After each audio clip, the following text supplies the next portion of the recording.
He sounded a little unsure. Yes.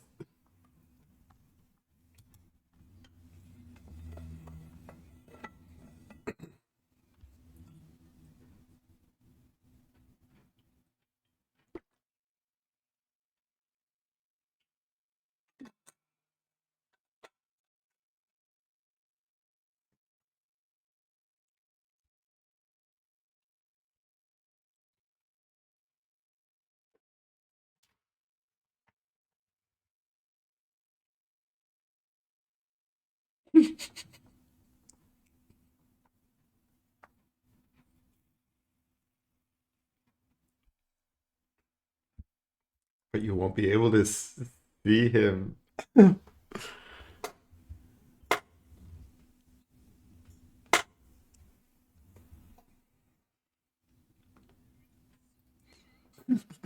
That was the DM. That was God speaking into your mind, being like, "What's wrong with you?" It's just your inner critic. Like, yeah.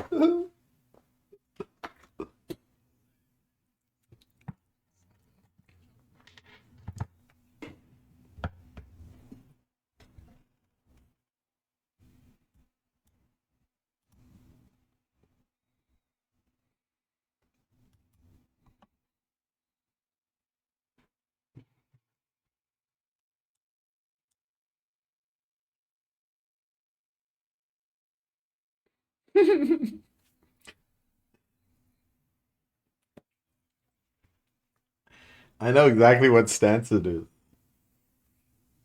It's like that meme.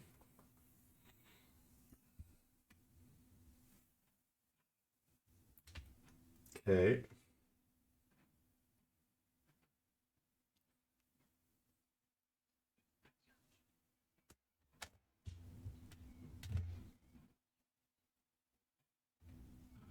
Oh, sorry.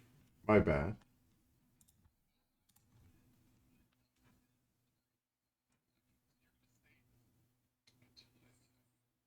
What? That's allowed? Pathfinder's broken.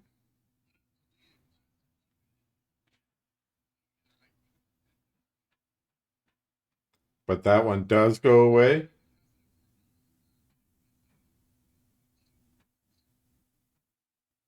Heighten means you have to cast it at that level. Okay, okay.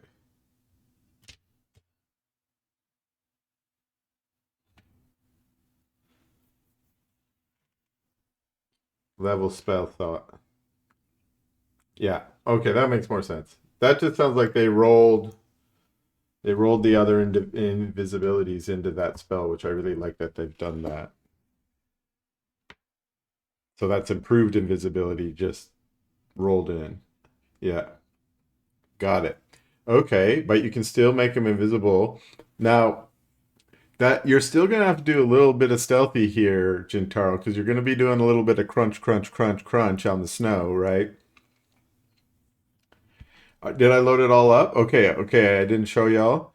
Do you see where my little flashing? It's on the other side of the bridge. Yeah. So the in fact, Inktooth tells you it's this tree exactly that the red is sort of resting against. Although I don't know why, right? And then the white is just sort of walking around in that area. But when Inktooth was there looking a little distracted. So you guys can probably sneak a little closer, which means you'll be able to get a vision on them. But well, you don't want to be like walking directly out, but until you get to like the way sneaky works is if you if they currently can't see you, then you are and you right now you are what's called undetected. Then that means as long as you keep staying like move from tree to tree to tree is basically how it works mechanically, then you will stay hidden until you make a bad roll and they make a good one basically.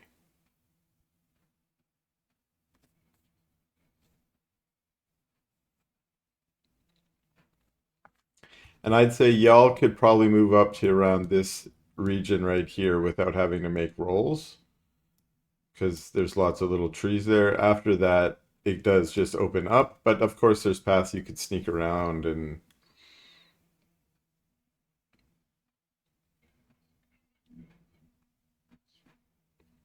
okay. You could make it up to like here where I'm flashing without alerting anyone if you go around the back. Yeah, kind of around the back like that. Yeah.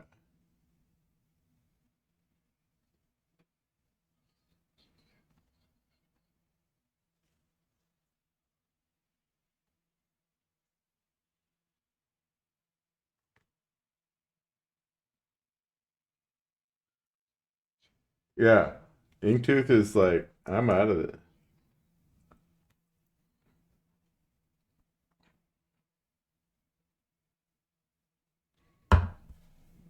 Yeah, you little wee rat. Do you see where they are? I know Inktooth was technically over here, but Inktooth was also not technically over here. Y'all gonna go together? That makes sense.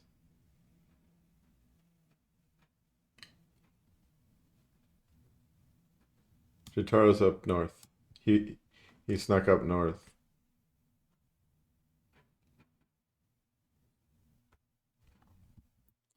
Are you not able to see? Oh, really? Oh, I didn't see it until I selected Inktooth. That's cool. That's cool. Okay, so what does invisibility technically give? Do you want to pop it?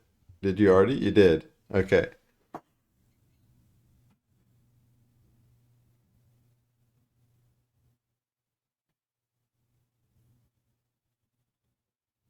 Yeah. You're both still undetected, anyways. I think the main difference is you don't have to treat a tree anymore, but yeah, yeah. Um, okay. So, which means I'm going to rule that due to your invisibility, you could just walk right out onto the path. Um, you're not going to, because it's also probably going to be the less like crunchy crunchy there. You are going to make some hoof sounds on the. You're basically going to alert them as soon as you walk across the bridge, unless you go across the difficult terrain. Inktooth, you can try and get into uh, position. You can move tree to tree, no problem. Once you get within about 60 feet, I want you to start doing. So 60 is still over here. If you get into that range, I want you to start doing a stealth check.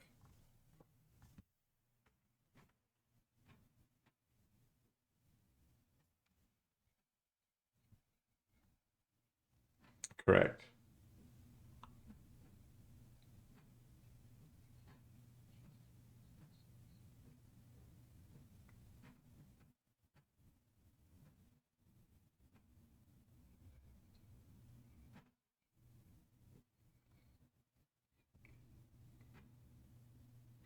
Yeah, like you could literally. Oh yeah, yeah, yeah. You could definitely. Sure, but you might want to time it because I'm gonna make you do a stealth check when you do that. Okay. So when Inktooth wants to do this too, what's your plan, Inktooth? Are you gonna run in and melee, or are you gonna do a ranged attack? Stabby stab. Are you close enough to sneak and stab, or do you have to get closer?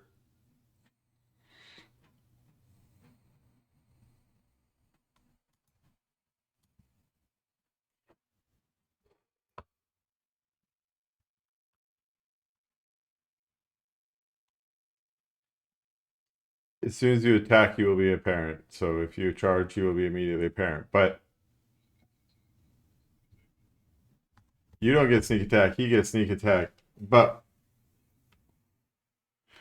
all that you guys really want is a surprise round, which you're probably going to guarantee here, right? I don't even know what's the rules on that, y'all. Bobby, you know, off the top, I should always think of that. I feel like your guys are all undetected, which means when you act, they don't get around to act. They're flat-footed. Right. That's so there's one extra round, right? Basically, or okay. If it's 3.5 rules, I know how, or I know how that works. So Inktooth pops his sneak. You should roll the sneak roll. That's just your sneak skill.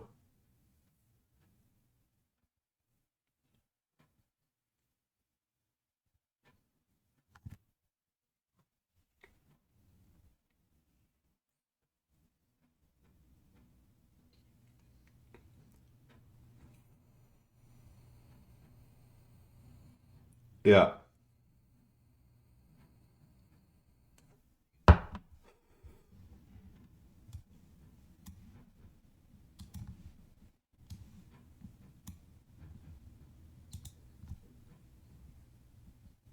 Right. And then they don't get to act until the round after they become aware. So all unaware act. So it's not technically a surprise round. It's just if you're unaware, you don't get an act. Okay, I'm making a combat.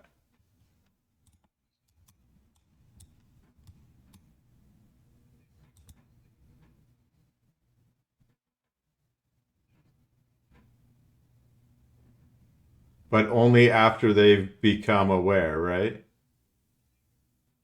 Yeah. Got it. Got it.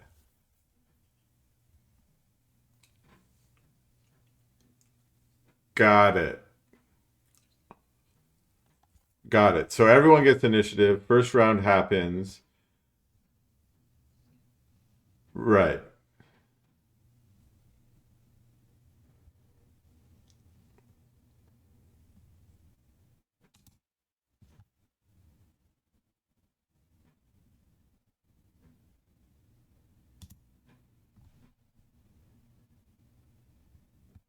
Got it.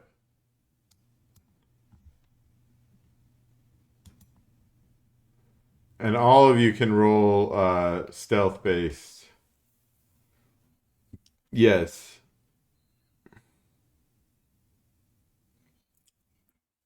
Yeah.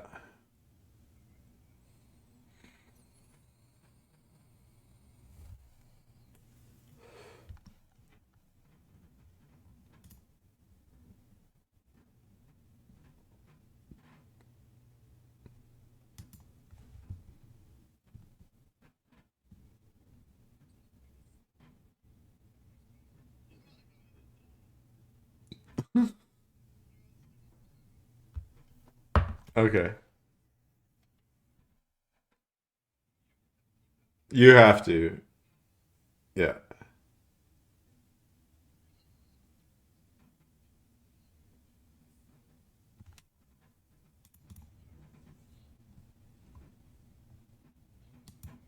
You already have.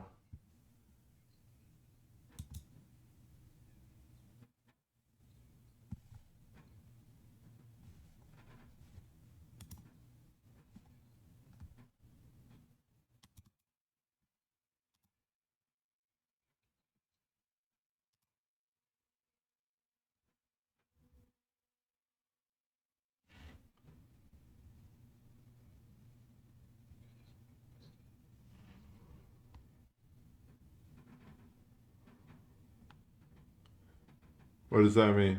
I have to change it. Oh wait. Where's Inktooth did it with stealth.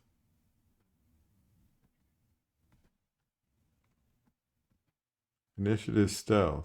You rolled it. It gave you 8, but invisibility doesn't give you a boost to it.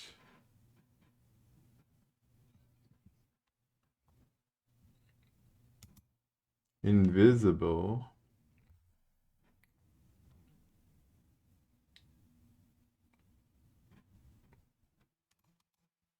So it does. Got it.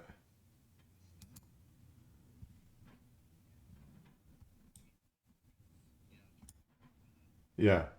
Yeah.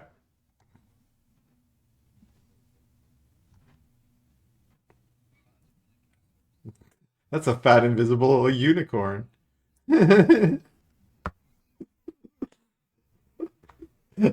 Yeah, big bone. Okay. All right. So,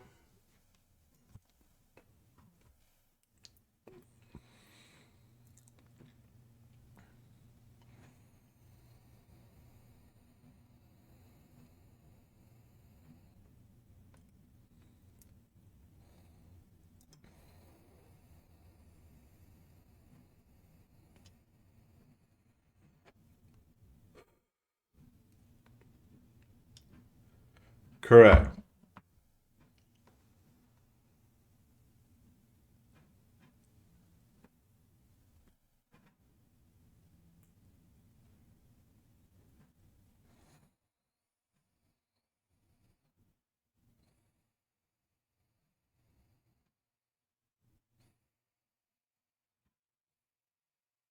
Yes, it's difficult terrain. And the red is asleep. So if you can kill the white before the white can act, then the red is basically an automatic kill.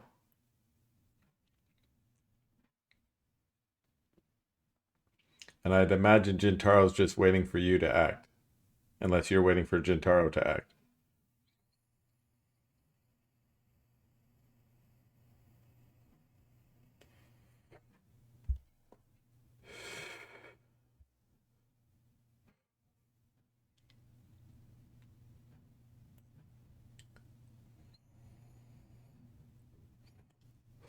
I got that. What are you gonna do?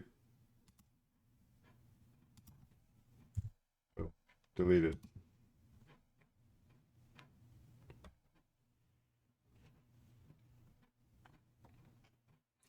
Then spend a round trying to get closer.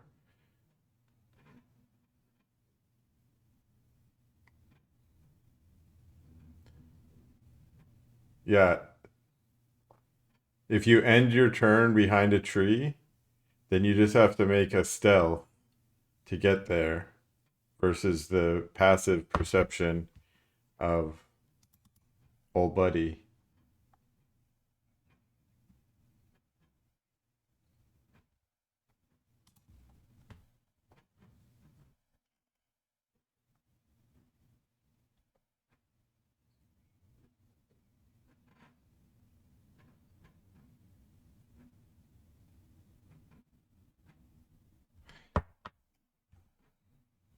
Well, where do you want to end? Like here, here, yeah, here, yeah.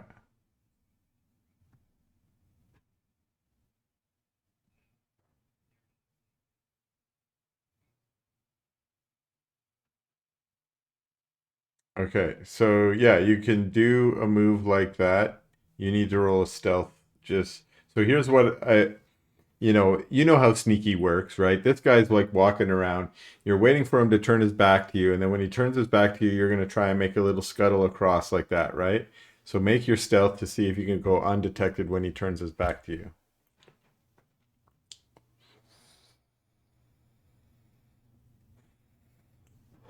Make it blind, because that way I can lie. Just need to put it out there.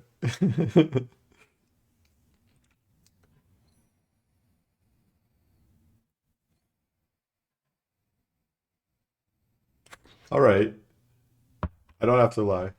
You made it over there. So you're nice and really up close now. And Jintaro, you definitely saw him scuttle across, and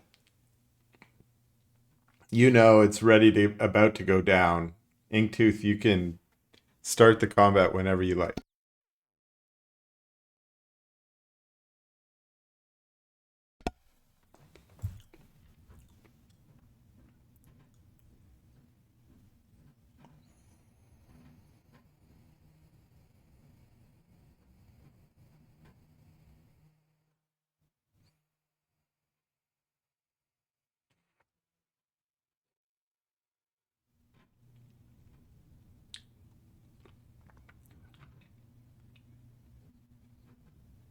No. Yeah.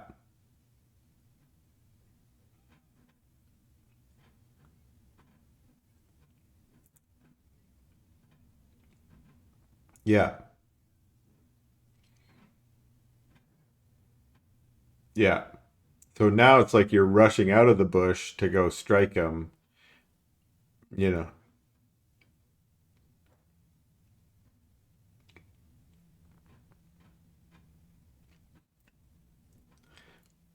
Well, this is the sleeping guy. You're going to get the sleeping guy? Here, wait. Let me. Okay.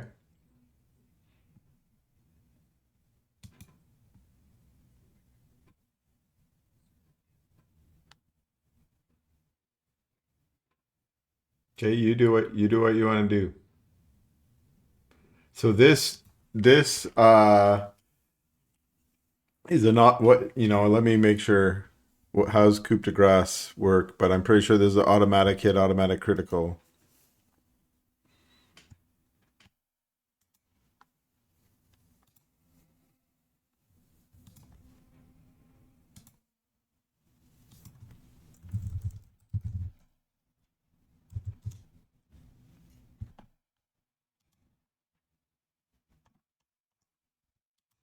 I'm ready to look it up. Oh, there is no.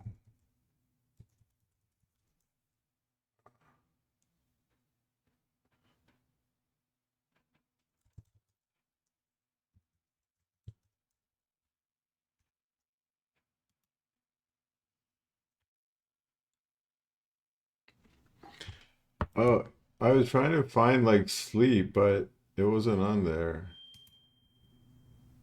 Oh, unconscious. There we go. He's unconscious. There we go.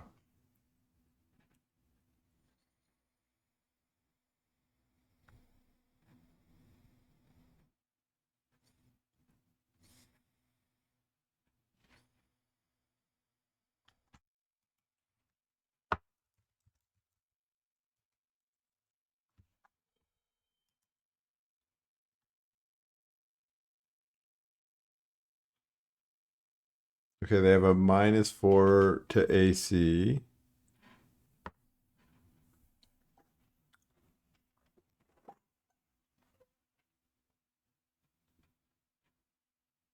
Damn. Yeah, you're not in a good state when that happens.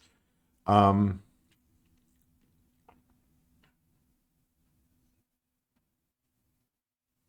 I don't think it says an automatic crit though. Oh, I think it's probably just you take so many minuses that crits are more likely. So, and did we get a crit? No. No, hit by 6. So we got it straight up. So your Wakizashi goes in.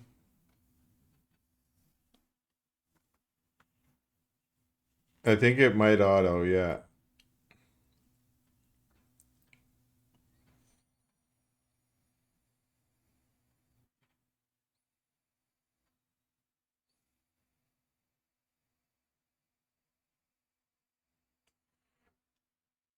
Yeah, that's okay.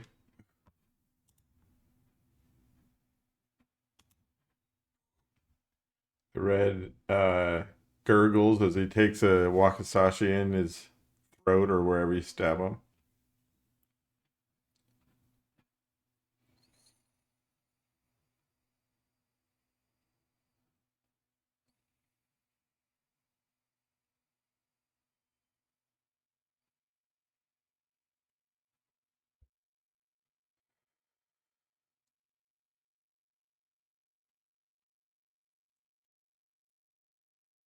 Yeah, go for it. Strike again.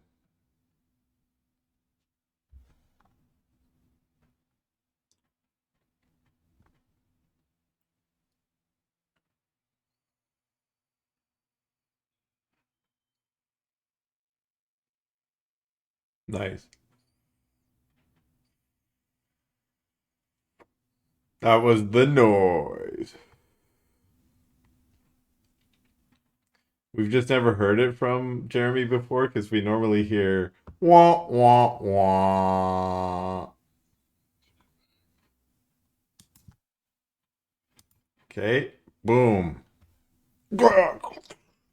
You strike at the dragonkin, but you're shocked to find how thick his skin is and how hard it is to actually slice through his throat. And he's waking up before you. It is, oops, his turn.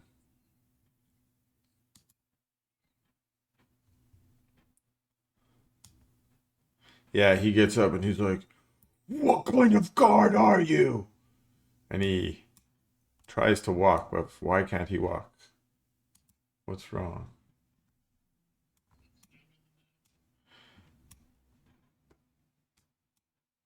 Oh, it says he's unconscious. How, so I just go sign of status. No. Oh, it's just boom. Now I'm just prone. I see what you're saying. So if I select a movement action, I'm crawling right now. Oh. So how do I stand up just by off clicking prone? Okay. And then he's gonna be like, "What the fuck?" Okay, he's not gonna move. He's just gonna attack.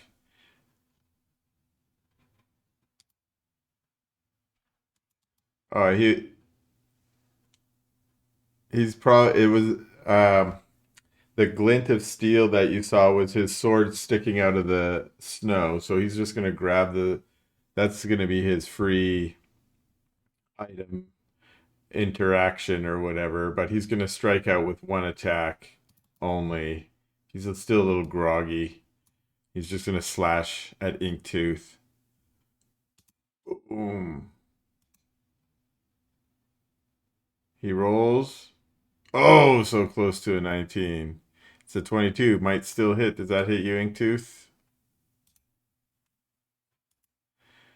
Oh, a powerful blow comes down for 20 damage. Oh, crush. The heavy hitting shit reds. Yeah. You may have made a strategically incorrect choice. It is now time for Kale. You see the strategically incorrect choice. I don't know if you can see it actually.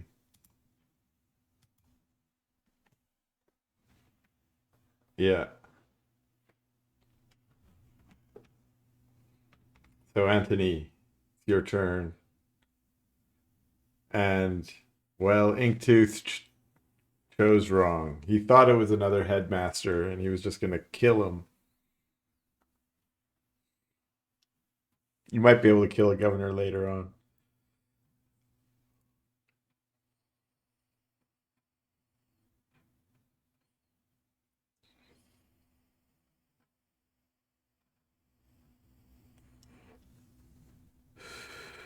Cattle siege? It is kind of a joke. Yes. He made your character pop something up. You can go take a look at the joke if you want.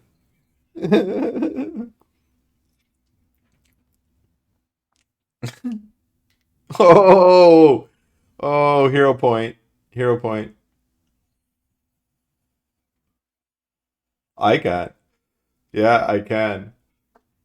That's where my power lies.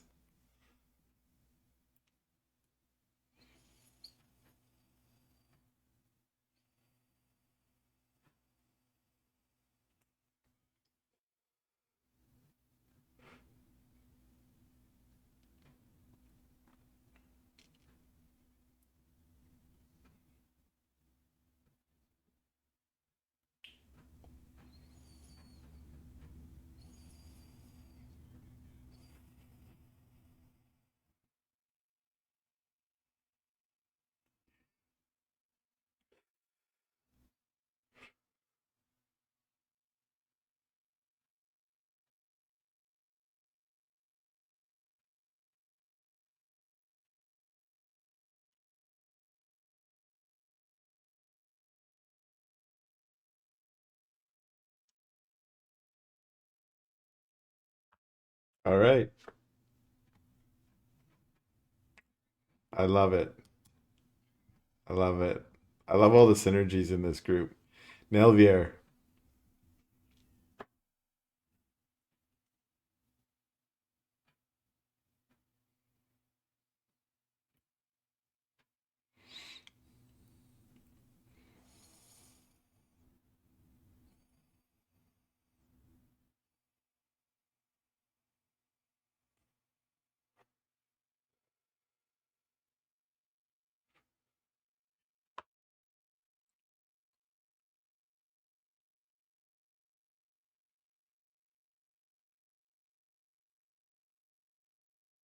Okay. Woo.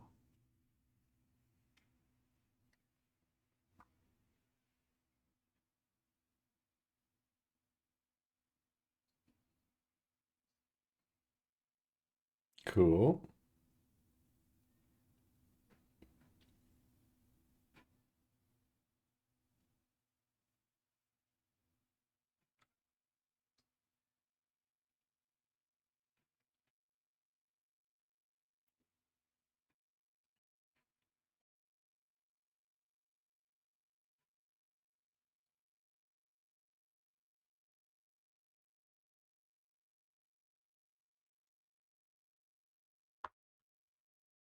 Alrighty.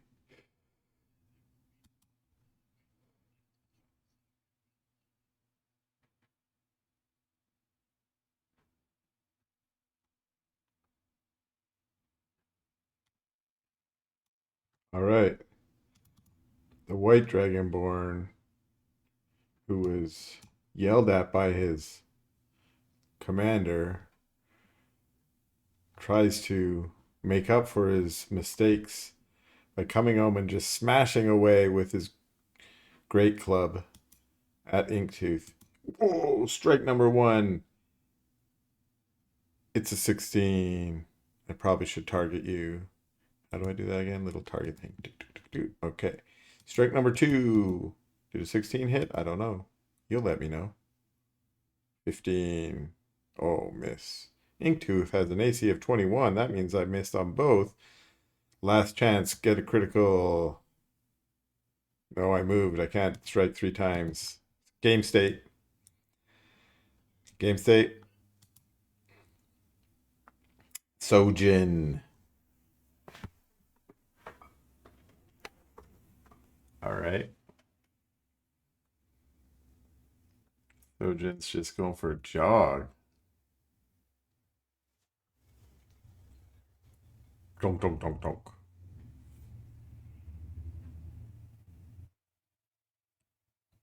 And I love this because Jintaro, who was part of the initial strike force, also is going last. Is like my turn. You don't even need to go over the difficult terrain now because everything, all shit has hit fan. You can just charge right in if you like.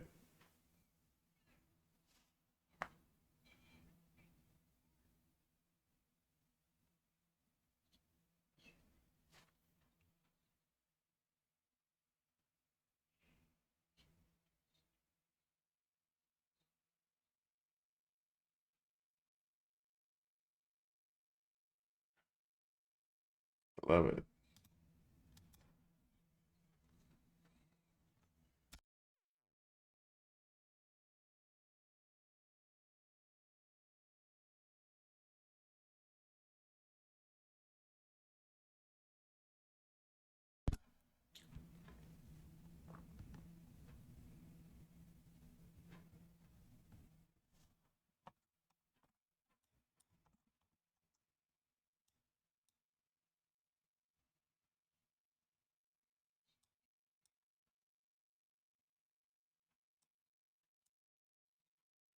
Yeah.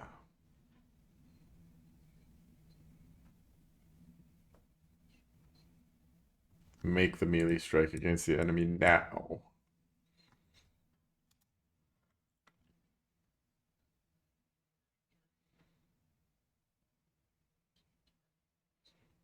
This guy.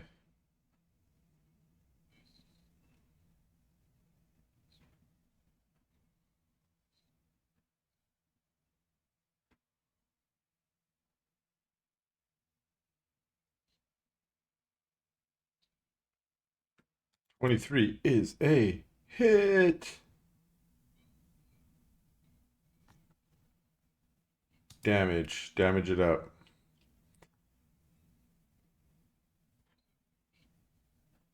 7 damage. Takes the damage.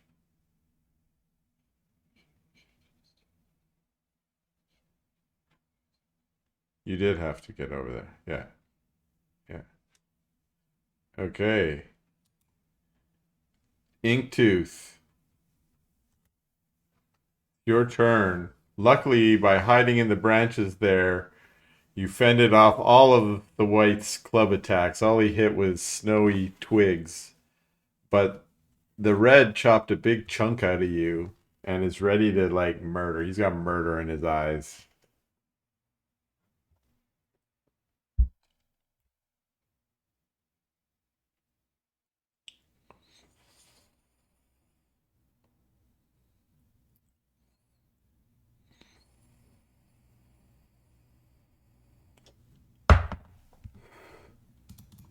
Let me see here. Because it's probably worth mentioning that in Pathfinder, disengage is not a thing because it's not really needed.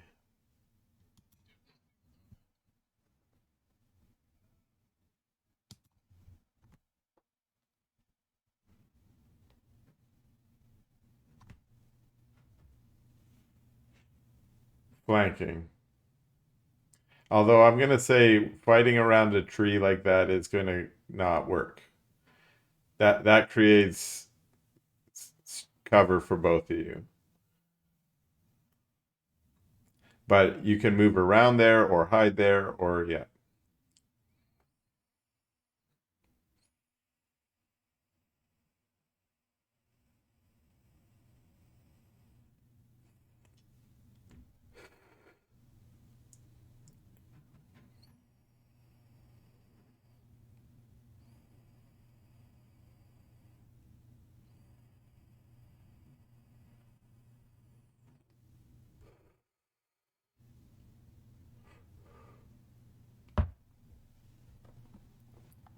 Okay. With the skill or just with your charismatic wit? All right. Well, do you want to shout? Are you just going to be like, I taunt thee? Or what are you?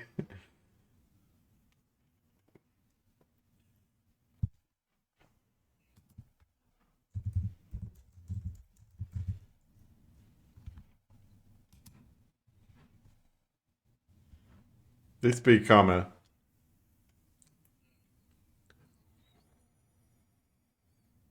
I mean, the whites are pretty dumb. They, but they'll probably figure it out.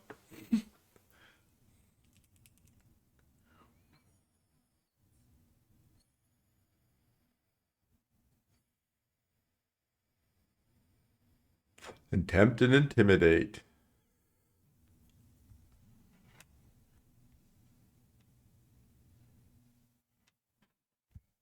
That's a pretty nice roll.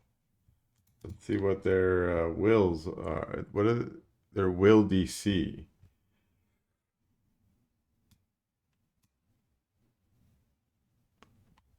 Right, and I was just looking at it too, so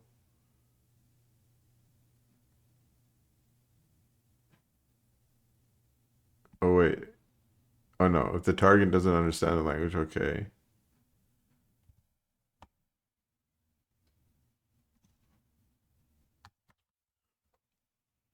Yeah.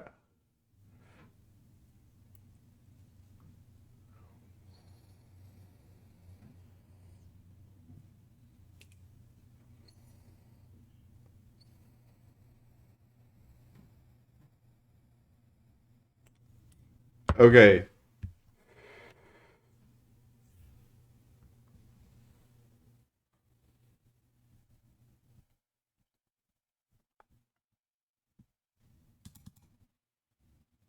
Let's see. Okay.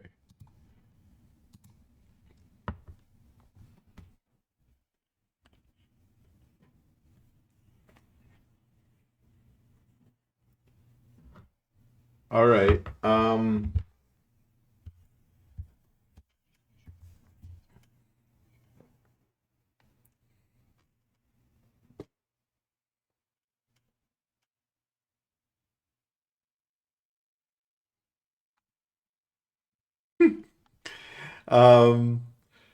all right.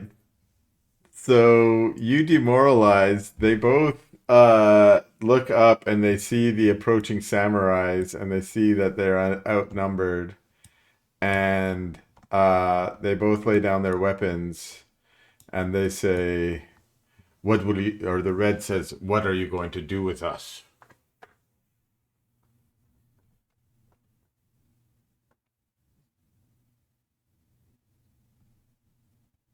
The rest of you can come up.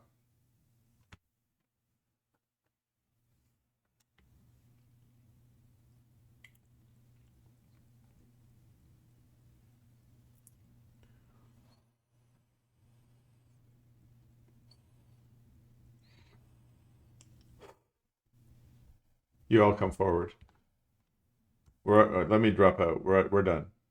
The combat's over.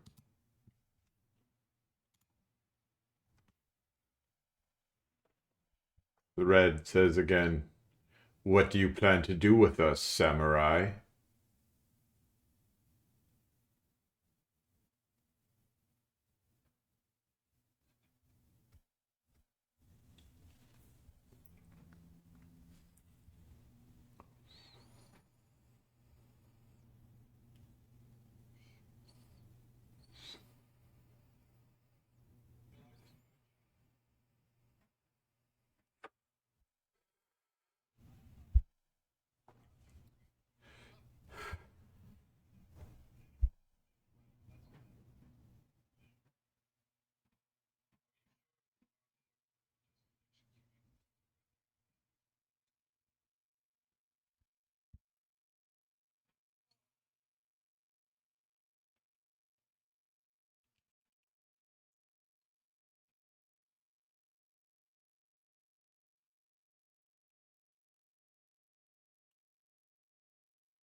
Ojin, you heal up the red.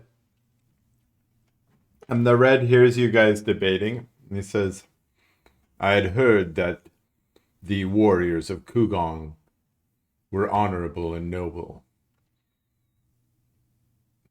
Your friend has he's not speaking to you. He's not speaking to you.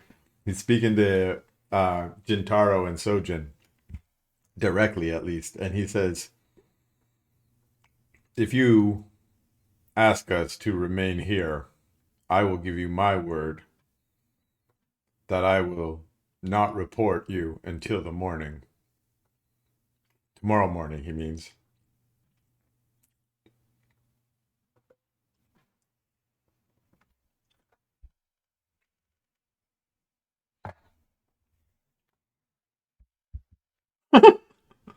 He seems very frightened by that.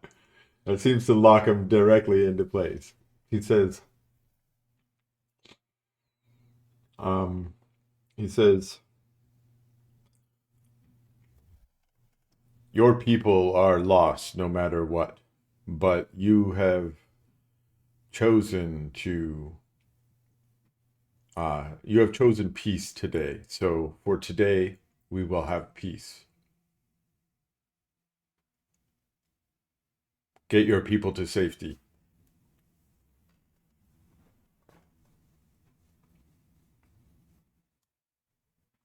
Okay. You hear him as you guys walk away. You hear him basically chastise the white in Draconic. So if anyone hears it, it's mostly just curses and like, how could you be such a useless pile of scales and such? Um, exactly. The only one who ends up getting hurt in this whole thing was him. Well, I guess and a couple of you guys. But okay, so um they sort of just watch as you scurry your refugees past them through the road and you continue on your way. So I'm going to go back to Shiro province.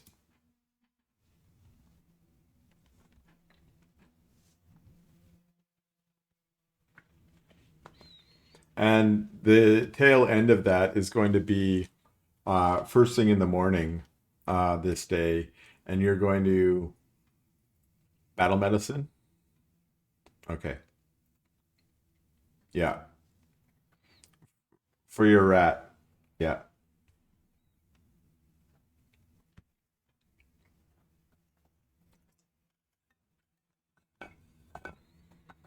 All right. So so it's the sun's starting to come up. It's still a cold day, but it's only partial cloud, so it's a little bit bright as the morning sun comes in. Um, and you pass into the next cell because you've now crossed onto the road and you're now following the road and hurrying with the refugees. You managed to make it through this area fairly without any interesting events, and you come across the borders of the next village. The next village's name is Matsuko, which means Pine Lake. As you come around out of a particularly dense part of the wood, you can start to see the town entryway opening up below you. The town is on the lake itself. It's a fishing settlement. You can see the pine trees all around the further side of the lake. There's a pier and boats that operate the fishing. There is some smoke coming from cook fires and from houses. There are lights in some windows. It looks, at least from this uh, position, to be fairly normal. Why don't we roll some perceptions? You already did. Then you get another hero point. Well, it's because he's the best. He's the best player. If you guys were playing at his level,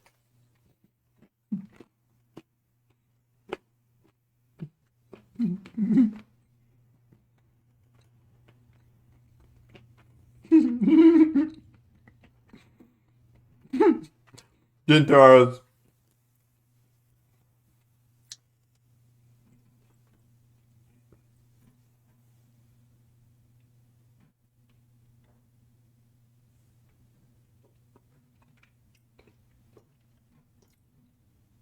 okay.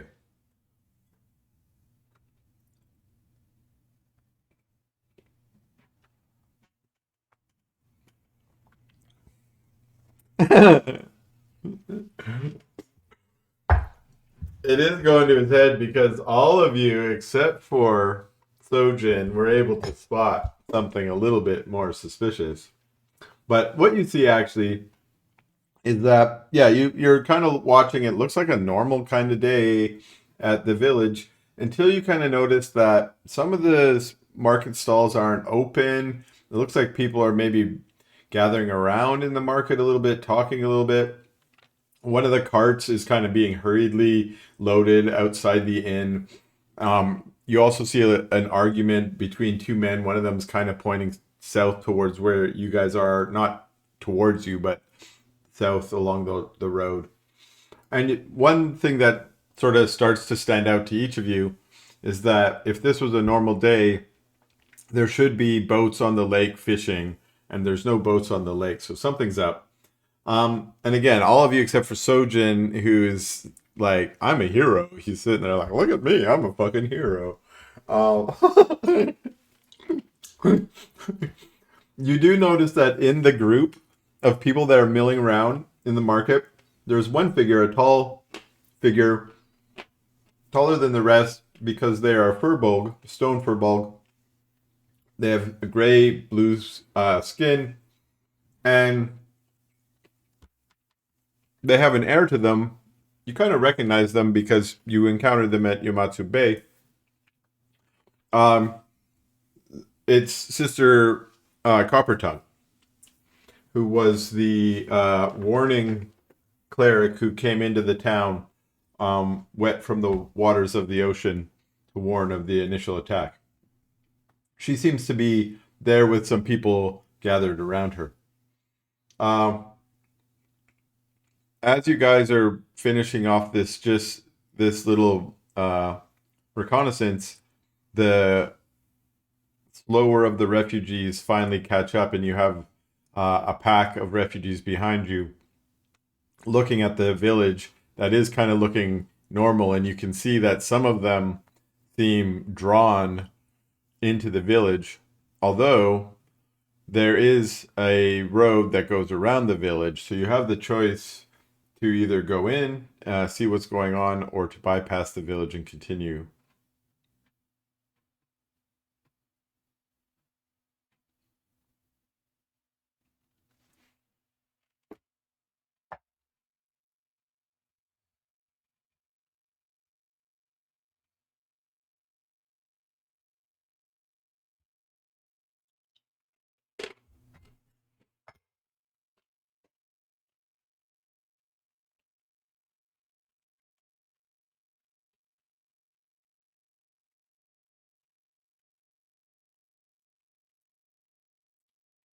Okay.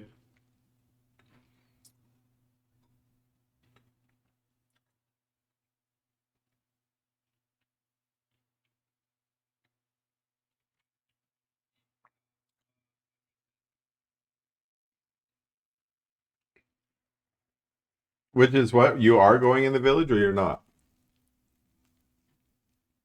Okay. Okay. M- Most of the refugees seem like they want to go in the village. They've been on the road for a couple nights now. They're tired. Most of them, I think, see hope in the village that maybe you guys are bright enough to see is probably not the case.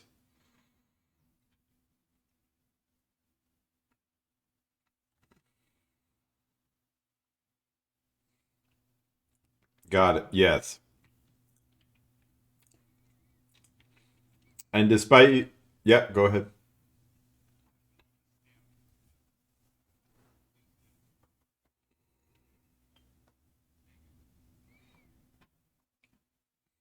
Most of them are starting to talk and chatter now. Like, no, but what we want to go in. My sister lives there. What about the warmth and the food? And a few other people speak up. But there's no dragons in that village.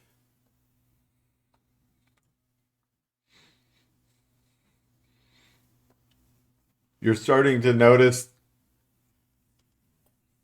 You're starting to notice that the uh, calm composure of the crowd is starting to turn into a little bit of a louder bustle as people start arguing amongst themselves.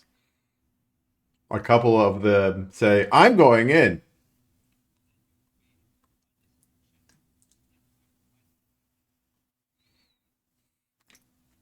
Your threat, make an intimidation check.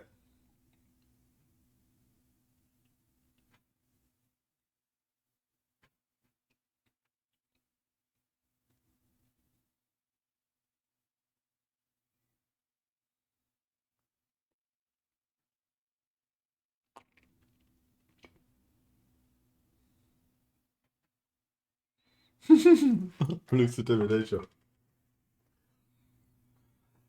You make idle reference to murdering them if they do not follow your commands.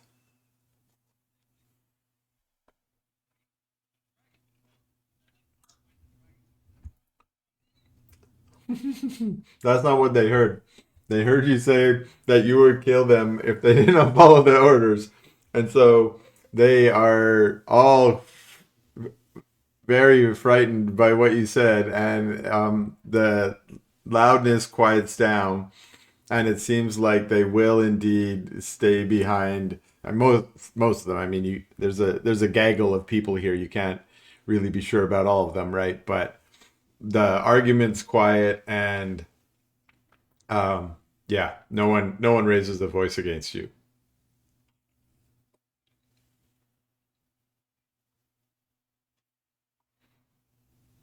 Okay, now make a diplomacy check. Well, I'm sorry, you got them all riled up, then you intimidated them so they're scared, and now you're trying to make up for it. That's a diplomacy check. We'll see how the. I love this morale management, basically. You speak out with your commanding, authoritative samurai uh, tone, but more station, I think, that really drives it home that they're used to trusting people who look and sound like you. And when you reassured them that you're trying to keep them safe, it seemed to release a lot of the tension. And they're back to mostly being scared and tired. And that's how they've been for not scared of you, just scared of the whole situation. So you've yeah, so the five of you basically can move into the in town by yourself if you like. It doesn't look like the refugees will go against your wishes. Should we pause until Andrew comes back? Yeah. Okay. Let's take a short break, and then when Andrew comes back or when we're all ready to go, we'll get back at it.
Oh, oh, did I hear Andrew? Okay. Did anyone? Oh, perfect. That's how the theme of today.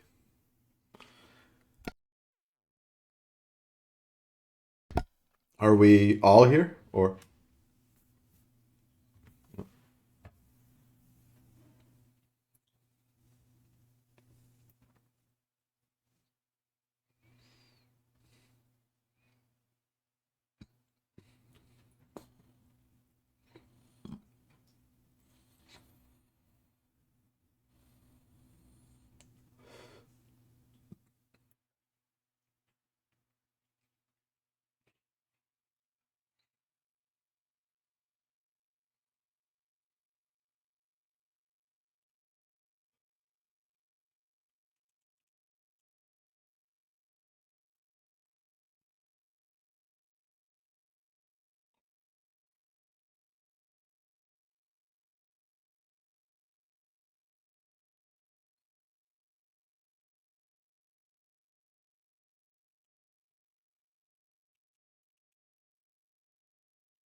Mm.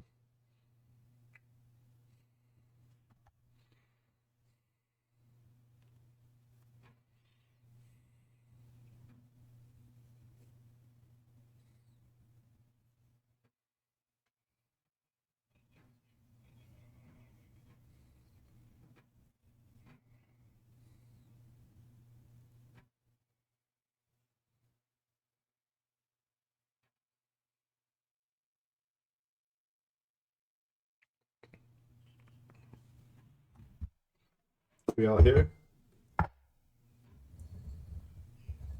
Okay. All right. So you guys are gonna head into where are we? Matsuko. So the five of you go in. You walk right into the center of town, which is the market square. Most of the stalls are closed or are closing, it seems like. A few are open, but the main crowd is gathered around Sister Coppertongue. She doesn't seem to be like holding, not preaching or anything, but she's speaking to people who are listening. And when you walk up, she says, "The still cold runs in the south. I have walked in it. The Land's Edge Temple is stone and water now. 23 of my monk brother and sisters are dead. Brother Halvast rang the warning bell until the wave took the tower. I did not hear him stop as it went down. I came through Graith's water 14 days to warn Yomatsu's Bay. It was too late. They're gone. The ice does not lie. It does not negotiate. I have seen what it brings. It is not finished moving north. I'm going past Kiba to Onashi. Come, or do not come. Graith shows you what is there. The choice is yours." She steps back, and some people in the crowd are sort of nodding to each other and seem to be convincing each other that she's right. Others are looking away, turning away back to their work. But a refugee woman who seems to have come ahead of you, so she wasn't part of your group, but she has two children with her. She pushes forward to you, the samurais. She says, "Samurai-san, you came from the south. You've seen them. What would you do?" And you hear a couple cry out from the crowd, "The city is safer than the road. Tell them." And someone else says, "Tell us what you saw."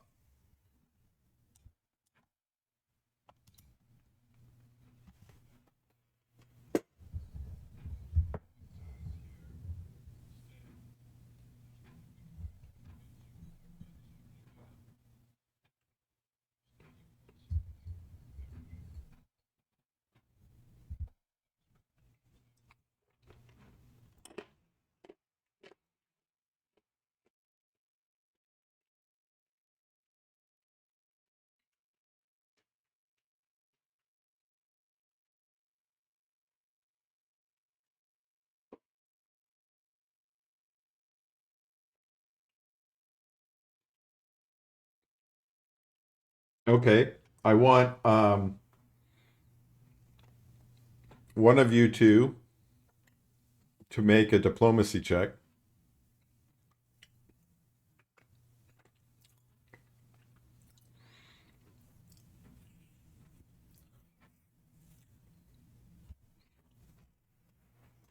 I'm going to say that because, well, I'm going to say that you already made a nice speech there that's going to give a +2 circumstance bonus to Kale. And Kale dropped his rocket. Oh, no.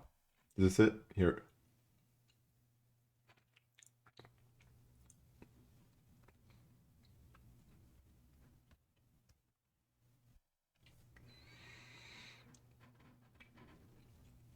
You guys can see that despite what you had to say, some of these townsfolk, perhaps what Gentaro said accurately predicted, some of them have ties here that are too much. For instance, you see one older man who does not seem like he'll be able to make the journey, and his family who seem resolute to stay with him.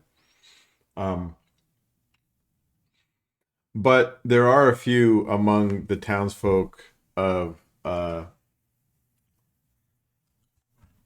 keep forgetting all my Asian town names, Matsuko, that they choose to uh, turn away from their home and join you, and so your flock has grown a little bit.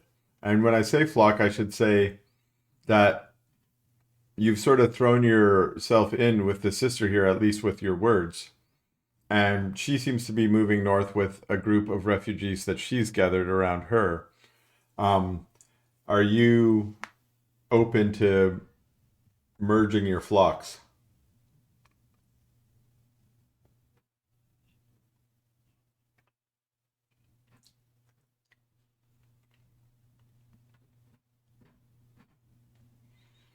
She's-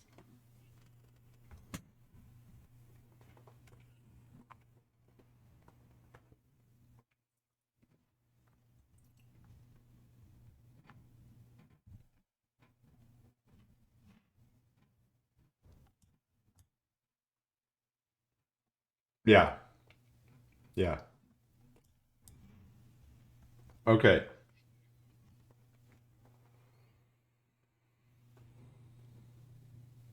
right. Okay, so opportunistically, the two groups join, at least till Kiba. And I'm gonna move everybody up into the here. Now, it's you still have a good half day travel, but it's like a full day to get to Kiba. Are you gonna force march or are you gonna plan to rest somewhere along the way?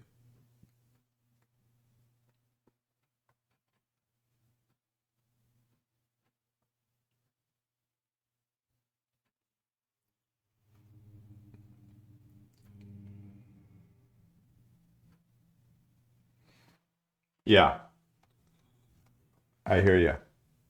So your plan is camp out there. Okay. Okay.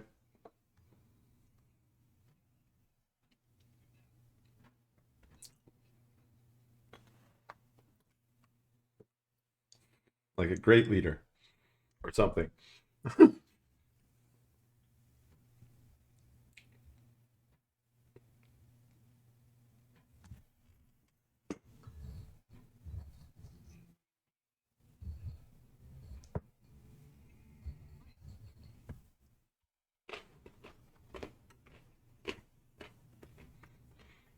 Okay. Then let me see here. Where did I have my rolls? Okay. We have one, two, three, four, five squares.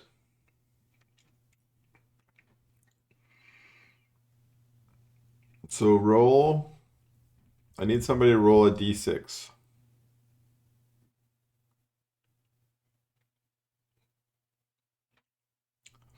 No, it doesn't matter because you have no idea what I'm asking it for. It's basically ontologically blind. DM says roll a d6. Roll a d6. We got a 4. I was rolling for which square? we're gonna have some encounter. Okay, so you make it to here uneventfully with your refugee party and are able to set up the night. Let's do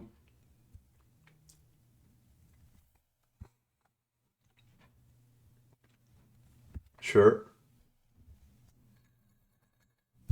Yeah, probably Ginty and Inktooth. They're the only two who got injured.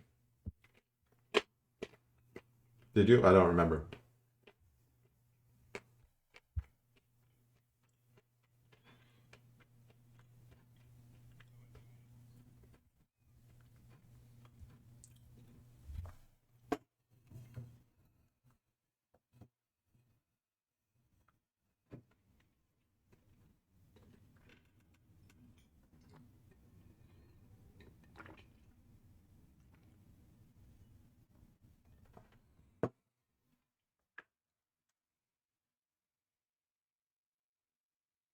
Whoa.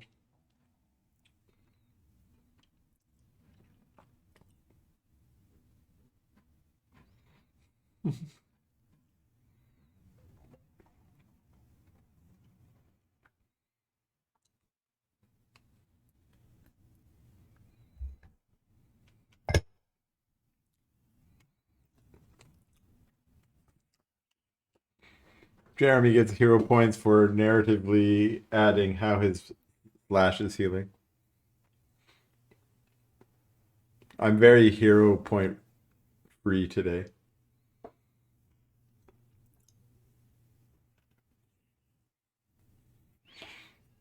Better use it. Burn it. Okay. All right. So now we need a D10 encounter roll on the one square that there's a potential encounter, which is the next square in the next morning. Who's going to roll the D10 encounter roll? Jintaro stepping up, public it up. That way I can't lie. 3. That means you skirt by without having an encounter. You instead get a Vignetty. You guys all know what the Vignetties are. Roll a d6 for me, Andrew. Exactly. Yes, please. Roll a d6.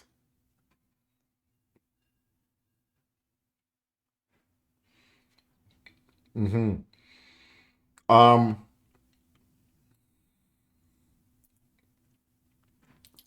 I haven't named that lake. I haven't named the lake. It should. It's got so many hexes. It deserves a name, of course. Okay, so you're on the road again. The 5 of you are sort of out a little bit ahead of the larger party, just to for safety's sake. And you see riding down the road is a samurai. Um, and he's in full armor, and he comes towards you, and he says, "Well, you guys don't recognize it, or you don't see him as a threat. You recognize him as a member of uh, Lord Takeda's guard." And he rides forward, and he says, "Hello, have you heard of the attack?" And as he's saying that, he sees the refugees start coming down the road before you, and he says, "Oh, you come from the south. Are you with Haruto-san?"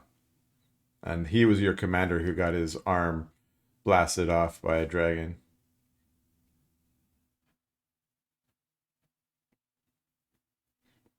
And where is he?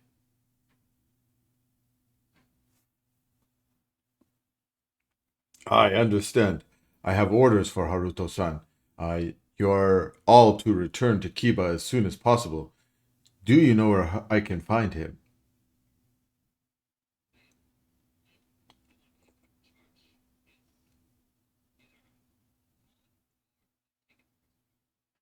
Hmm. I understand. This is sad news. Oh.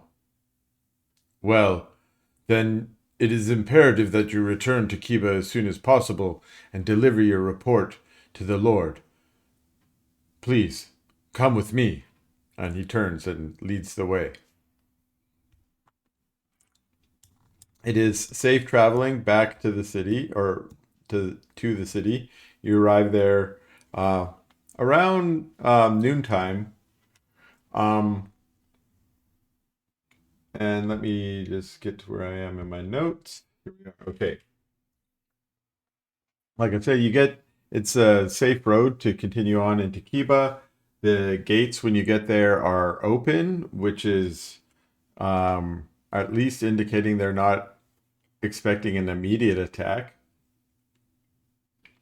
There are guards, however, extra guards posted, and they seem to be alert. Um, Inside the city, there's the normal sort of order of activity, although it does appear that folks are engaged in a particularly focused activity. Maybe they're preparing for the attack, some may be preparing to leave, etc. Um, Where else? Okay, so you are basically led by the other samurai into the center and into the castle where Lord Takeda rules from, and you're brought into his hall where he is in full battle armor. He has his swords by his side. He seems to be prepared for the coming attack. Um, but he is surrounded by a number of advisors. He's got maps and correspondence and such out in front of him, and he's talking at the moment to another officer who is listening intently. And after receiving his commands, bows and departs. And then that leaves you mostly in the room with a few retainers as well.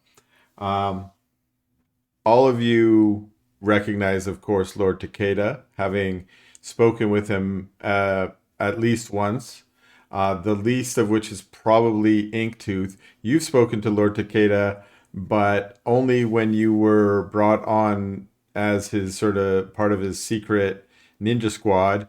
And you don't normally get commands from him. He doesn't normally address you. You were, in fact, when you were brought on, you were told not to directly address him and not to acknowledge any relationship.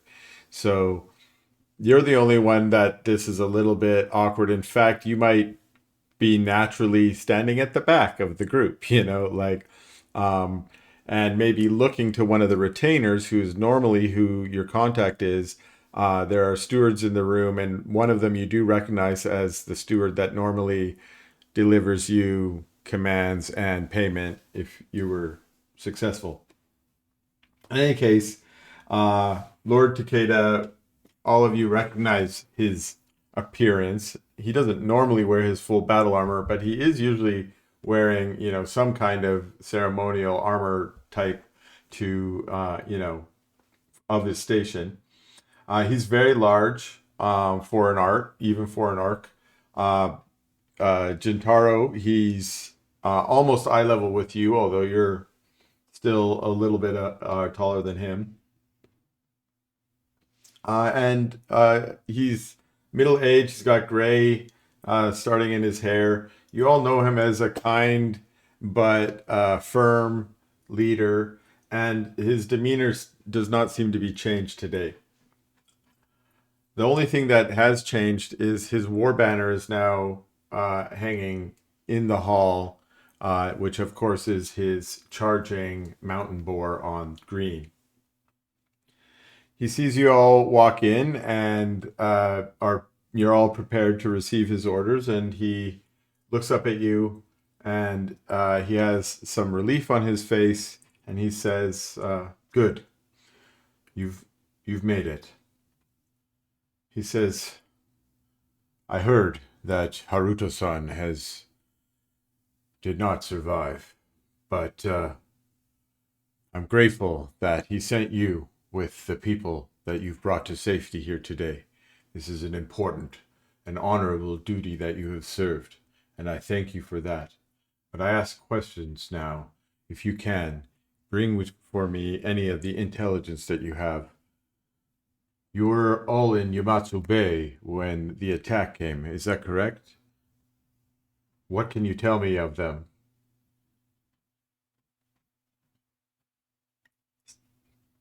Yes. What can you tell me of the army that attacked you in Yamatsu Bay? Hmm.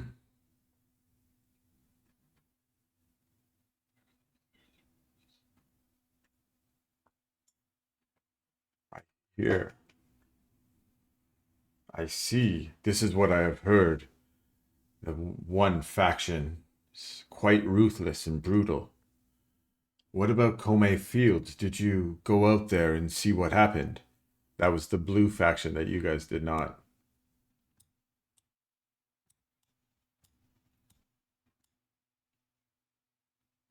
Mm. General Zhao, you mean? Ah, I also heard some reports from refugees that prisoners were taken in Kome's fields, uncertain what the intention was. But you came through Tenchi Mill. Uh, what did you see there? And that's where you saw that the headmaster had surrendered. Well, you guys murdered the head. He fallen.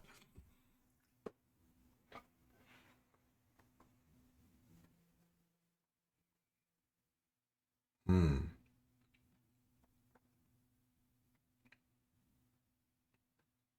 I see. There's a concerning report that the headmaster would betray his oath to me so easily. I also understand that karma has been delivered to him. This is probably the God's will. While he's saying this, Inktooth, you haven't acknowledged any of this because that's not what you're supposed to do. But while he's talking about God's will, or that's probably God's will, um, a steward comes. The steward that your handler basically comes. Let me make sure I've got in my notes what he gives you. But he gives a pouch full of coins, and you can tell by the weight that is another 50 gold coins. So all your goodwill of giving away your payment before, here you're getting a second payment, and now it's coins right in your pocket. Um, okay. Um, so yeah, so you guys discussed that, and then he says, this confirms some of the reports I've heard. Three factions. One that burns, and one that will seek to find some kind of parley. And then the third is strange, taking prisoners. I know the least about them. But I have heard the leader, her name is Duchess Sivrax.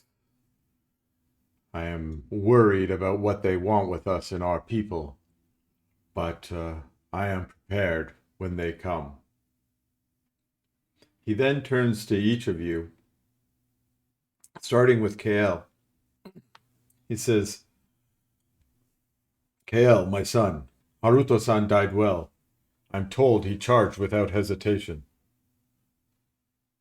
You held the unit together after, and I'm declaring you a commander, with Haruto's rank and authority.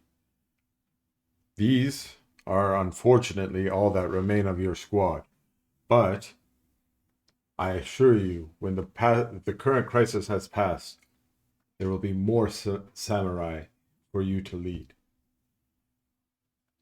I will have my steward record this promotion now, and one of the stewards is indeed recording the act. Do you want to say anything after?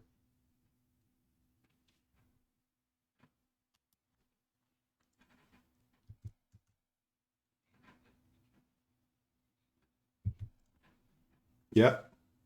Yeah. You can just sure. Oh, it's usually a closed fist and maybe on the chest. Let's do it on the chest, right? Um, and this is a good time to explain the closed fist too. The closed fist is a historical symbol of the Kugong Empire, where originally there were four different original races: the elves, the dwarves, the gnomes, and the furbolgs, and they formed the four fingers. And then when the orcs and all the young races came, they're the thumb, the fifth finger, and it symbolizes the union between all of the different peoples of the Kugong Empire and how they form a strong union. So that's where the fist comes from. Anyways, you wanted to say some more. Go ahead.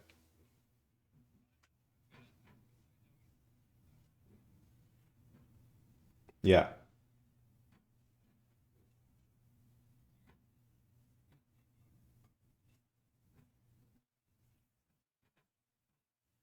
He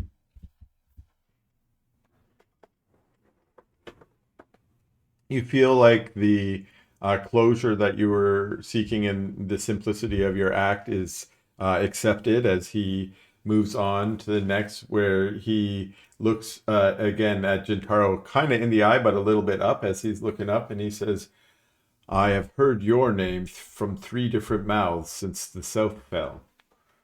That is how I knew you were all coming. Your charge was so powerful, we heard it across the lake.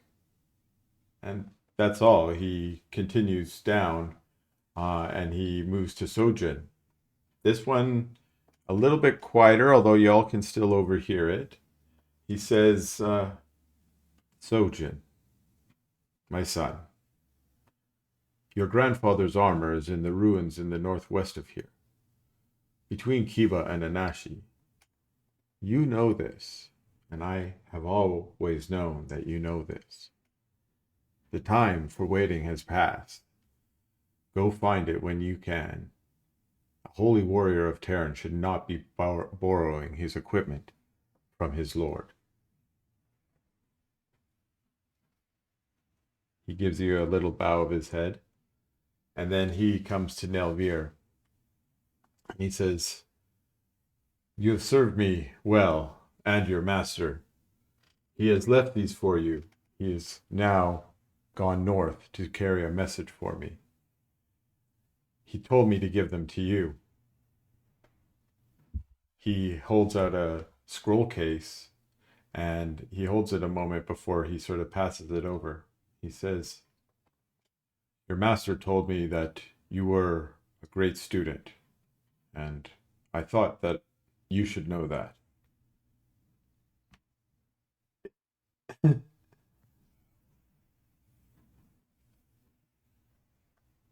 All right. Yeah, I assume you like hide it in your sleeve or something. Yeah. Yeah. And after here, I'm gonna drop it in. You're a wizard, right? I just like I know that I'm not that bad at DM, but I just wanted to make sure. So I assume you are using normal wizard spellbook rules. Is that how it works? Okay. Okay. I just gave you one of each spell. That way, if you want to copy them into your spell book, you can. Otherwise, if you want to just keep them as like helpful scroll. But there are six scrolls in there, and they are those six. Okay. And I already gave Inktooth his money, and Inktooth already got his weapon. Um, you guys are getting some stuff in a second. Um, you're all well. Spoilers. You're all getting a +1 rune to your current. So here we go. Before you leave, the armor is in the east yard. Tell him I sent you. He'll see to your weapons and resupply what you need. So this is basically what he's going to say as you leave to um, get you ready for the coming whatever. So all of you And when I say all of you, I mean KL, Jintaro, and Sojin. I think Inktooth, you already have a +1, and I thought Scrolls would probably be better than a +1 staff for our wizard. Okay, I don't know. I don't know what I'm doing, but you know, tell me, tell me stuff you want, and I give it to you. That's what I do. So if you want those caster runes, let me know. And that probably, you know, right. And you know how my treasure's been going lately. It's sort of like, what do you guys want? And then we all look it up for half an hour or something. Um, okay, so again, update your weapons if you want to have a +1 added to your Naginata, Kanabo, or Katana. Um, but he also says this before you leave. He says, "I want to speak to you all about a contingency. If I'm killed in this campaign, you will all be released from my service. You will become, of course, Ronin. And I want to let you know that it carries no dishonor to be without a lord to serve. A samurai without a lord in a broken province is not a lesser samurai. Remember that. Do not go to the other lords, of this province at least, for any shelter. Lady Keiko, you guys know Lady Keiko to be the ruler of Onashi, the next city up the valley. Lady Keiko holds her own council, and it will be her death. Lord Hideo, he will not act without imperial authorization, and Governor Daigo, he's a coward and will only save his skin. They are what they are. In peacetime, I serve proudly alongside them, but war is upon us and will reveal who we are. There is, or was, a general named Zhao. He resides in the south, but as you mentioned, he has probably been captured.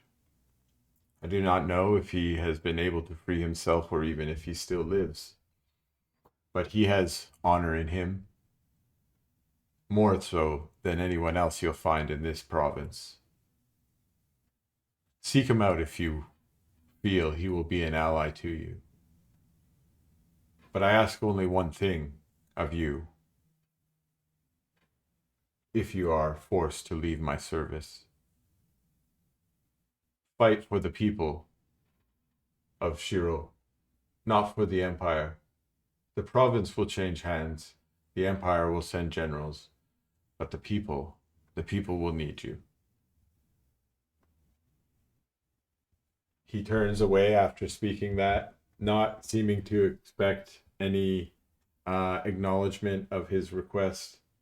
Um, he turns back to the table, and then facing away from you, he says one more thing as you're sort of turning to leave the room. He says, "The board does not turn from the charge. Whatever happens today, you have served Kiba well. That is enough." Y'all are ushered out by a few stewards and aides. Okay. Uh, the rest of the day is a little bit busy. You do go out to the armor and you get your armors, your +1s applied. You notice that there's a bunch of other samurai also getting upgrades and things applied. It seems, well, let's see. Anyone who might have skills related to warfare, or you can just do a general maybe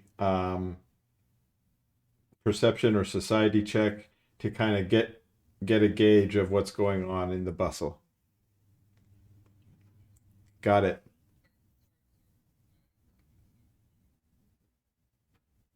Okay. We're doing okay. So both of you who are a little bit more in tune with the Lord's operations can see that this is the Lord kind of pulling out all the stops. Um, he has resources to give people plus ones and stuff, but like it seems like he's opened up his treasury and he's opened up any of his reserves to help outfit some of the samurai, including yourselves, better. Um, I mean, ostensibly for the coming battles. But after you guys get set up, you realize you weren't given specific orders from the Lord, and instead you start to just try and find some place where you can help out. And that's when you start hearing the bells ringing. And you realize that these bells have never been rung before, at least in your time. These bells are to warn of an attack from an enemy. And the empire has effectively been in peace for most of your lives, or at least for some of you longer lived folks, have been at peace for a very long time. So you hear them ringing, um, and you walk to the walls where, because of all of you have rank, you are easily able to access the wall, and you can watch as the first dragon armies start appearing to the south of the city. Uh, you see first above sort of a moving mass, you see some banners. You see gray and silver banners in the center. You see red on the left flank, and you see blue sort of all on the right flank, but a little bit further back. You can tell that the armies that are arrayed here are quite large. Again, any of you with warfare skill don't even need a roll to be able to see that you're outnumbered. The city is unlikely to win against these forces. The gates, when the bells rang, the gates came closed. And so, at least for now, the city will hold unless a full scale assault begins. Um, but as you're gathered there and wondering what's going to happen next, you see Lord Iron Tusk is walking down through the main street towards the gate, and he is flanked by a number of samurai. But when he gets to the gate, he sort of turns, tells his retainer to stay, and he walks towards the gate himself. He signals for the gate to be open, and he walks out into the opening, and the gate closes behind him. Um, the the dragon army sends forward a retinue of their own, and from the walls, you guys can see that the Duchess Sivrax, who you observed in Tenchi Mill a couple nights ago, is part of the retinue.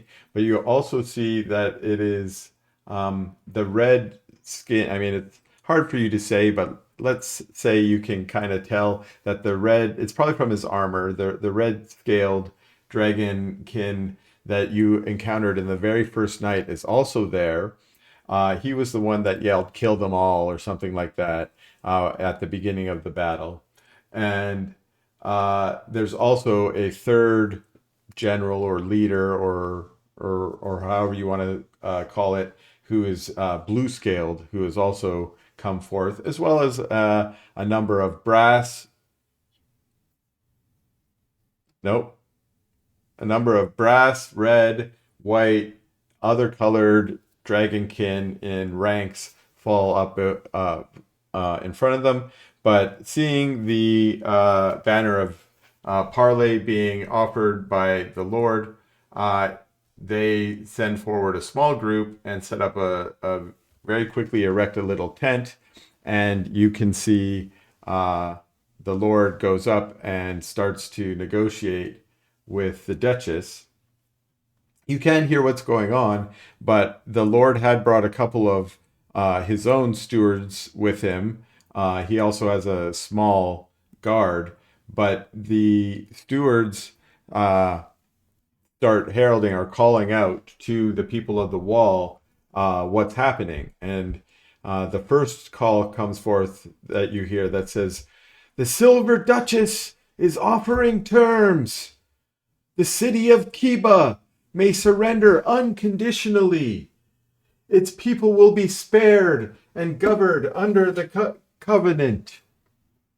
There's a pause. Maybe a minute passes. And then another one. "Lord Iron Tusk of Kiba refuses unconditional surrender. He proposes single combat, champion against champion. The city's fate to be decided by the outcome."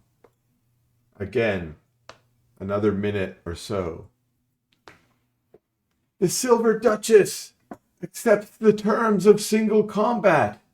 She names her champion, Crothar Ashenwing, commander of the Ashwing Marauders." A shorter time this time, maybe only 15 seconds or so. "Lord Iron Tusk names himself as Kiba's champion." There's some cheers from the wall, but they are greatly outnumbered by the silent voices and the shock among the people of Kiba hearing what they hear. It appears that the battle is going to take place immediately as the Lord walks out from under the tent. He looks up to all of you, but to everyone arrayed on the walls, mostly his samurai retainers who are up there. And he gives sort of a silent bow of his head. That's all. He's not a formal bow, but just a bow of his head. And he turns back and prepares for his combat against Crothar. Crothar kind of shambles forward. His arrogance is apparent just in his walk. He's a giant red scaled, massively muscled. He wears the plates and red lacquered bone and iron of the dragonkin. It's plates that are worn over hide skin. The hide itself is very thick. The collar is trimmed with fur, and he's got a heavy pauldron over his right shoulder. All of his armor appears scarred, as though he's been in many battles and it has just simply been repaired. Nothing looks very ceremonial. He carries no shield. He has two swords, but he's only carrying one at the moment. The other one still remains at his side. As he takes his place, several paces away from Lord Iron Tusk, he looks at him with a look that looks like he just wants to destroy the Lord. He doesn't say anything. Lord Iron Tusk, who had his katana out in front of him, he had been looking it over, as you do as a warrior, but seeing his opponent walk out before him, he sheathes his sword honorably. He then faces Crothar directly and takes a deep bow. As he returns up, the bow is not returned from Crothar. Crothar just sort of shakes his head a little bit. But then Lord Iron Tusk draws his katana again. He holds it before him in the trained stance of a warrior, of a Kugong warrior, a Kugong samurai who knows his battle. And then the boar charges. Lord Iron Tusk closes the distance in 3 quick steps, faster than you've seen him move. Well, those of you who've seen him in training have probably seen him display on uncanny speed, but this is still faster than you've never seen him in battle. His katana strikes out in a blur. He's throwing everything into his strike. For a second, it looks like he's depicting the charging boar that you see on his banner. His strike lands, and Crothar Ashenweek takes it across the chest and he staggers half a step back. For a moment, everyone on the wall is completely silent, as though everyone has breathed in at the same time. Then Crothar smiles, and something changes in the air. His arrogance could be felt as a dominating aura. Crothar responds with a tremendous ferocity, only matched by Iron Tusk's discipline. He defends blow after blow, skillfully with the technique of decades, giving nothing cheaply. He makes Crothar earn every strike, but you can see, as his trained warriors, that he's losing his his endurance. His stamina is being drained. The crowd watches the samurai fight the way the samurai is supposed to, with honor and grace, against someone who just uses power and ferocity against him. It goes on quite a while. It feels like maybe an hour, but you know it could only be minutes. All of you can either roll a perception, or if you've got some warfare stuff, you can roll warfare instead.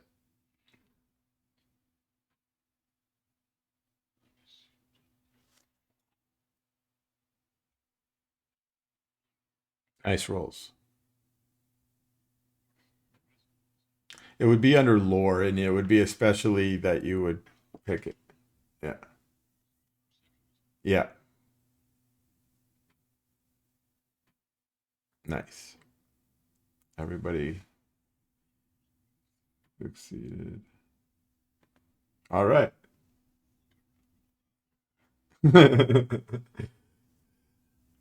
Yeah, he's like, get out of my way.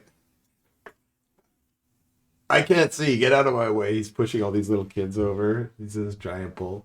Um, yeah, no, but all of you have enough training or enough familiarity with the Lord to know that something is off. His guard is technically sound, but there's a gap that seems to be deliberately left on his lower left side. A warrior of his quality does not leave that by accident. At least all of you have drawn that judgment through your own knowledge of warfare and your own. You can see what's going on.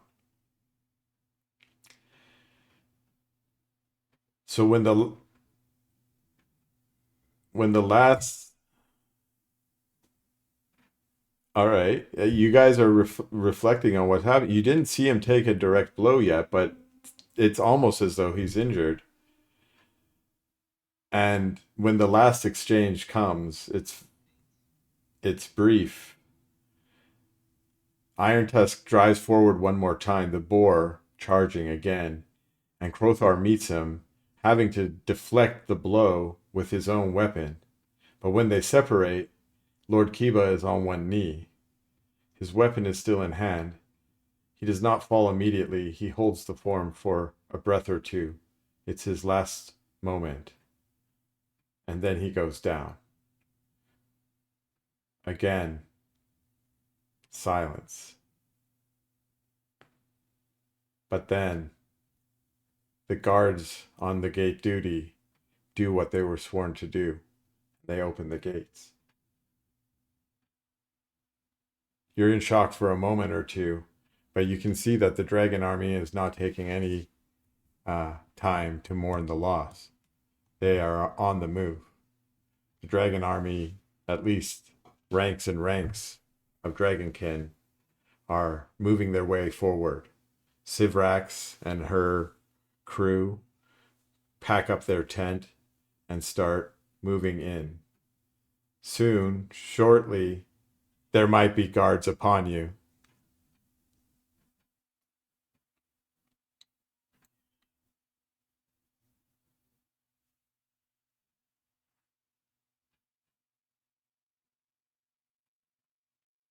You notice some people start running in the crowd. They don't know what's going on. Some people are actually dropping to their knees. Some samurai seem to have made a choice to swear to the new conquerors. But Others are standing still and not knowing what to do. And when Sojin starts saying, "Hey, we gotta go," some of them do get unlocked by that command. So, what's your plan? Get out of the city, go north. Um, y'all have a little bit of time to sit in. And to be clear, this is kind of the end of where I have today, which we were a little earlier than normal, but I think our sessions are going to be a little shorter because I'm trying to plan clear ending times, right?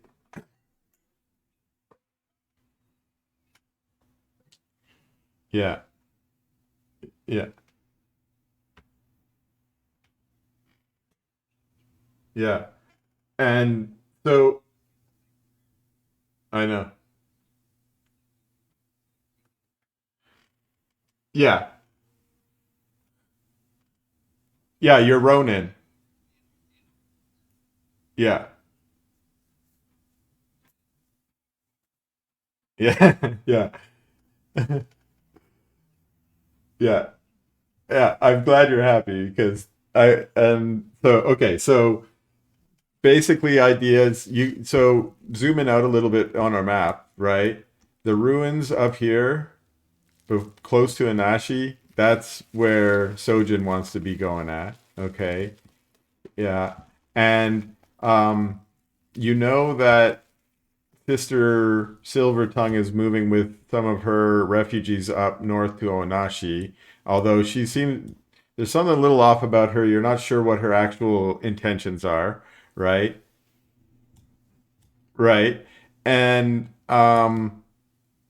there's also a temple over here to the right that I just want to indicate because this is more spoilery a little bit, but it's just to give us some orientation, which is the general has escaped, but will eventually make his way up there. So if you're interested in connecting with the general, getting somewhere in between there and wherever he currently is, instead of having to rush all the way back down south, basically, is what I'm saying. So you kind of got those angles to go for. And then you can just wander around, do whatever you want, go in the back, murder people, become assassins, become traders, open a bar. There's so many options for you to do because it's open worldy.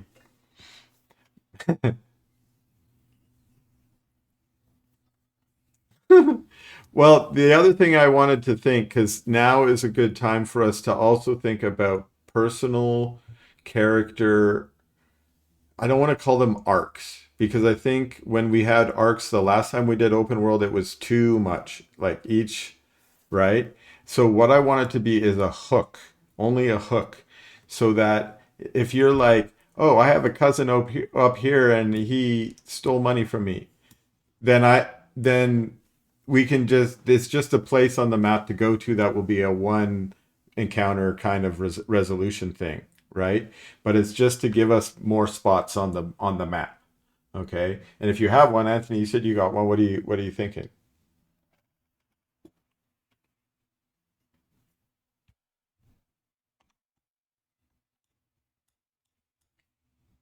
Okay, okay, okay. You're okay, okay. I like this. And I was thinking maybe Gentaro's people is somewhere on this map.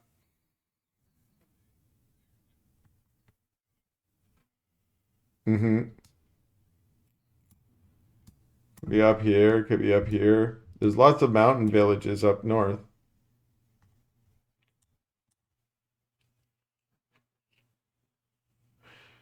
Mm-hmm. Right. I like that.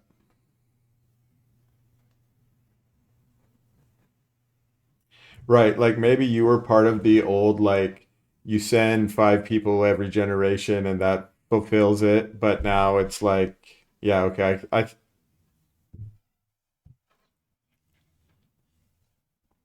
Yeah.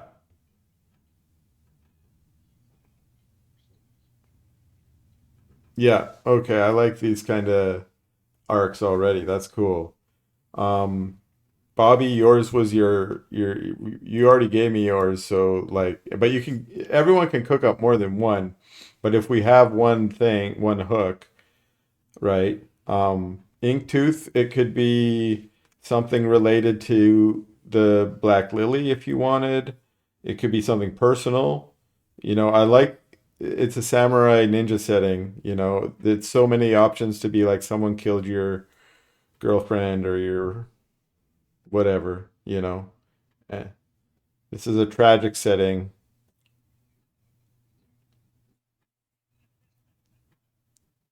and, she, and she's from Canada. I mean, she's from Quran. Yeah. Yeah. All right.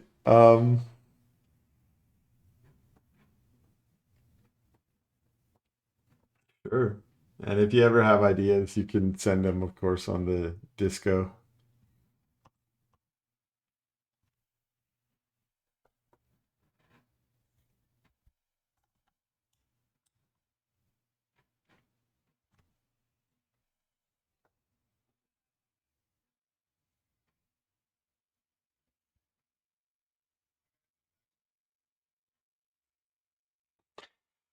Oh, you guys want to fight giants for XP. That's like literally that's what we used to do when we'd end early like this when I'd run out of content. Back in when I was in high school, I'd be like, "So, you guys want to just fight giants for XP?" And then I'd just pick some giants out of out of the. Yeah.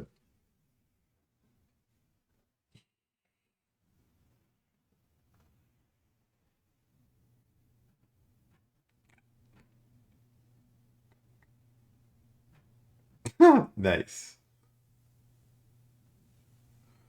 Well, I just played what was it? Dragon Warrior or Dragon Quest, I guess they call it. It's one and half of two because they just remade them as a pretty new version.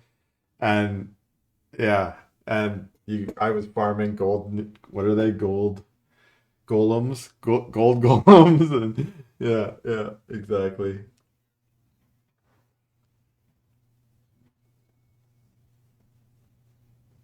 Yeah,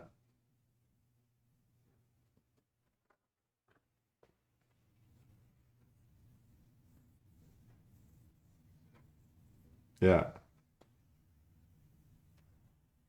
yeah. I like that. Me too. All right, my friends. Yeah, done job. Peace out.